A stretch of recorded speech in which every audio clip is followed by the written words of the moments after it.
what's the best time to file for Social Security? Well, interestingly enough, for age 62, this is our one time where you have to be a particular age throughout the month. Okay. So for age 62,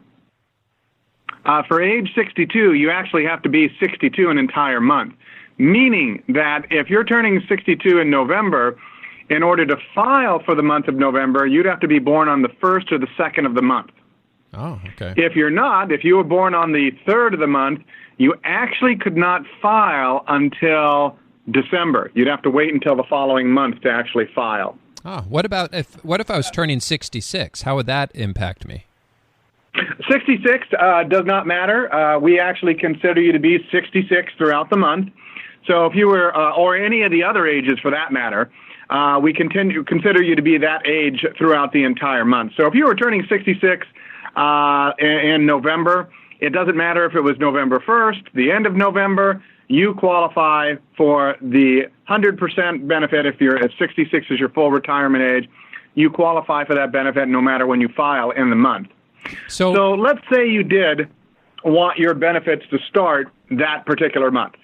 The month you're turning 66, or it could be 65 or 62 or 63, whatever it might be. If you want the benefits to start, typically we encourage people, depending on how they're filing, it changes on how when we recommend that they should go ahead and file. If you want your benefits to start that month, you should probably file, I would call, if you're calling in to schedule an appointment, probably do it about 4 to 6 weeks ahead of time. When you call in to schedule an appointment with our offices, we have lead times. Of course, we have a lot of people that want to file for benefits. And so we would schedule you a particular appointment, but it could take 3 to 4 weeks to possibly get you the appointment. So if you wanted to start in November, I would call 4 to 6 weeks ahead of time asking for the soonest appointment.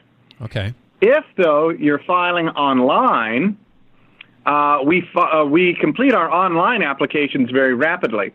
And if you wanted benefits to start in November, you could file at some time during the month of November, and we typically start those claims, probably approve those claims within about 7 to 10 days. So it's a very rapid process if you're actually filing online.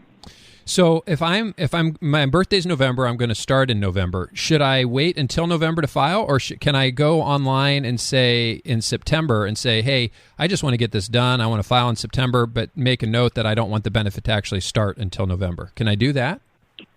Very good point. Actually, you can. You can file up to 3 months in the future. So if it was June and you wanted to start in November, you wouldn't be able to do that. If you went online, the computer would say you're going to need to file the application later on. You can only go up to 3 months in the future. So yes, if it was September, you could go ahead and file with the month of September and indicate that you want the month of November. Now then, if you're doing that online, most likely, we're still not going to approve you until the month of November, because we're trying to take care of the people that are due money right now in the month of September, for example. So you would probably file it, and then you wouldn't hear anything for some time. And then probably during the month of November, when you're actually due benefits, we would go ahead and approve it then. Okay. If for some reason, though, we had time to process your claim, we didn't have as many people filing as we thought during the month of September and October, and we were able to get around to your claim, we might actually approve it earlier, and then you'd get a letter in the mail saying you've been, let's say in October we approved it, you might get a letter during the month of October saying you've been approved for November. Okay. And so once I start it, let's say that I filed early in October, they approved it early. Let's say you guys decided to approve it early. I wanted it to start in November. When would I expect my first check to show up, or my first direct deposit? Now, that's always a good question. We pay all of our checks 1 month behind. So if you're filing and approved for the month of November, November's check arrives in December. And then December's in January and February, and so on. We also now stagger people's payments. A lot of people don't realize this, but we used to pay most people's payments on the 3rd of the month. Now we actually stagger payments based on when you're born in a particular part of the month. So if you're born in the first third of the month, your check will arrive on the second Wednesday of the month. If you're born in the middle third of the month, your check is going to arrive on the third Wednesday of each month. And if you're born in the last third of the month, your check is going to arrive on the fourth Wednesday of each month. So a lot of people don't realize this, but your check is not going to arrive on any particular date. Depending on when the second, third, or fourth Wednesday falls in a particular month, that's when your check is going to arrive.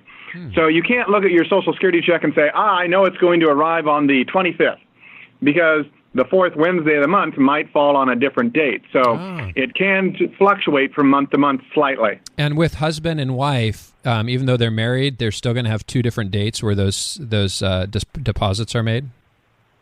That's correct. If they're filing independently on their own records, you have husband and a wife, they're filing separately on their own records. Depending on when they're born, that check is going to arrive, depending on where they're born in the month. So you might have one check that comes in on the second Wednesday, and then another check that's going to come in on the fourth Wednesday. Boy, I'm so glad you mentioned this, because I've learned that retirement is all about cash flow. And Kirk, I don't know if I've told you this since the last time we talked, but we created some software recently called the Retirement Budget Calculator, because we really want people to understand their spending. But one of the things we give them the ability to do in that software is to plug in when they're going to receive that Social Security check. And so there's an ebb and flow that takes place. So you can't just assume that the Social Security is going to show up on the first day of the month and budget around that, because that may not be the case. And so that's one of the things our calculator allows people to do, is to really get granular to understand when these different cash flow things are going to be happening. When's money coming in and when's it going back out? So that's really helpful. The next question I wanted to ask you pertains to, and this is probably the one we get the most. Most people are looking at starting Social Security at either 62, their full retirement age, which for a lot of folks right now is 66, or waiting until age 70 to start their benefit. If somebody came to you and asked you, what do you think? When do you think somebody should start benefits? What are some of the questions they need to be asking, or some of the things they need to be taking into consideration when trying to make that determination? Well, there's a few things that Social Security talks about. And first off, I will say this. Social Security is not an agency that's designed to give financial advice to people. We encourage people to seek out financial advice and to talk to different individuals, talk to different financial advisors, different groups to help you understand when you should take benefits. What Social Security emphasizes for people is that you should look at some very large concepts, some very large factors when allowing this to guide you on when you should file for benefits. And the first main one that we like to talk about is, number one, do you need the money? For many people, if they're going to file for benefits, no matter where it is, somewhere between 62 and age 70, the question becomes is, do you need the money now to live?